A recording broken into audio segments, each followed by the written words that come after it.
Provence is very well known for the production of rosé wine, which accounts for more than 90% of the global production of the region.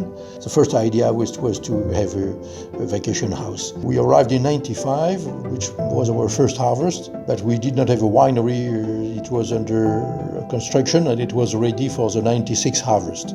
Not very large, but sufficient for the size of the vineyard. The partnership between Terlato and Les Sarrins through 2019, we invited Bill to come and visit. We decided we would launch Les Sarrins by BPS first, which is our négoce wine.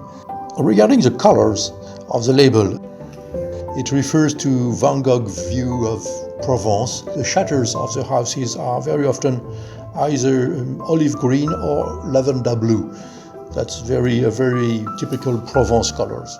Les Sarrins Côtes de Provence Rosé is a blend of 4 grapes. We have first the Grenache, which brings a lot of fresh aromas, which has good acidity, a good structure, and that's really the spine of the wine.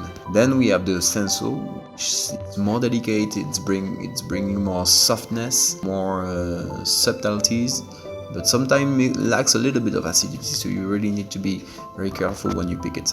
And then we have the Syrah, which is a strong grape, which brings a nice color, nice pink color, with a good body. Sometimes it can be a little bit heavy, so you have to be careful in the blend. To finish, we have the Roll, which is a very elegant and an expressive wine. In the glass, it results in a fresh, bright, lively wine with notes of red fruits and a clean and long citrus finish. In the mouth, it's got aromas of peach, tangerine, white flowers. It's a very well balanced, tasty and elegant wine. Voilà, à votre santé.